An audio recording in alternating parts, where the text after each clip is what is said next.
അന്ത്യപ്രവാചകനായിരുന്ന മുഹമ്മദ് നബിയോട് അങ്ങേയറ്റം സ്നേഹവും ആദരവും വെച്ചു പുലർത്തിയിരുന്ന മഹാനായിരുന്നു ഖലീഫ ഉമർ.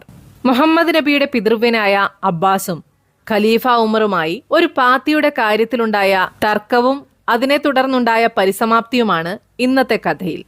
അന്നൊരു വെള്ളിയാഴ്ചയായിരുന്നു. ജുമാ നിസ്കാരത്തിനായി ഖലീഫ ഉമർ വീട്ടിൽ നിന്നും പള്ളിയിലേക്ക് പോകുന്ന വഴി. അബ്ബാസിന്റെ സ്ഥലത്തിന് മുന്നിലൂടെയാണ് അദ്ദേഹം നടന്നു പോകുന്നത്. ആ സ്ഥലത്ത് ഒരു പാത്തി ഉണ്ടായിരുന്നു. അബ്ബാസിന്റെ ആളുകൾ ആ സ്ഥലത്ത് വച്ചാണ് ആടുകളെ അറുത്തുകൊണ്ടിരുന്നത്. ആടുകളെ അറുത്ത് അതിന്റെ രക്തവും മാലിന്യവും ആ പാത്തി വഴി ഒഴുക്കുകയാണ് പതിവ്. അന്നും അവരങ്ങനെ തന്നെ ചെയ്യുകയായിരുന്നു. ആ സമയത്താണ് ഖലീഫ ഉടുത്തൊരുങ്ങി പള്ളിയിലേക്ക് അതുവഴി നടന്നു പോയത്. പോകുന്നേരം പാത്തി വഴി ഒഴുകി വന്ന മലിനജലം അദ്ദേഹത്തിന്റെ വസ്ത്രത്തിലേക്ക് തെറിച്ചു. മാലിന്യം തെറിച്ച വസ്ത്രവുമായി ഇനി നിസ്കാരം സാധ്യമല്ല. സ്വാഭാവികമായും ഉമറിന് ദേഷ്യം വന്നു.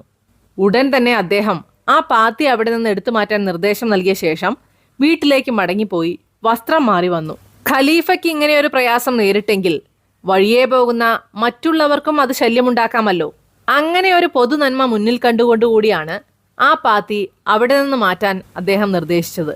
അങ്ങനെ മാറ്റിയ പുതിയ വസ്ത്രവുമായി അദ്ദേഹം പള്ളിയിൽ പോയി നിസ്കാരം നിർവഹിച്ചു. പ്രാർത്ഥന കഴിഞ്ഞപ്പോൾ അബ്ബാസ് പതുക്കെ ഉമറിന്റെ അടുത്തെത്തി. എന്നിട്ട് പറഞ്ഞു, ആ പാത്തി മുഹമ്മദ് നബി അവിടുത്തെ തൃക്കരം കൊണ്ട് നേരിട്ട് സ്ഥാപിച്ചതാണ്. അബ്ബാസിന്റെ വാക്കുകൾ കേട്ടതും ഉമർ പരിഭ്രാന്തനായി. ഉമർ ഉടനെ തന്നെ അബ്ബാസിനെയും കൂട്ടി പാത്തിയുടെ അടുത്ത് വന്ന് കുനിഞ്ഞു നിന്നു.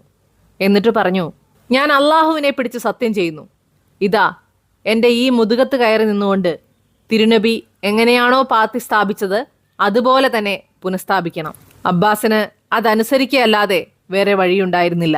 ഖലീഫ ഉമറിന്റെ അകതാരിൽ തിരുനബിക്കുണ്ടായിരുന്ന സ്ഥാനവും മഹത്വവും വ്യക്തമാക്കുന്ന ഒരു സംഭവ കഥയായിരുന്നു ഇത്. ഇന്നത്തെ കഥ നിങ്ങൾക്ക് ഇഷ്ടപ്പെട്ടുവെങ്കിൽ തീർച്ചയായും ലൈക്ക് ചെയ്യുക.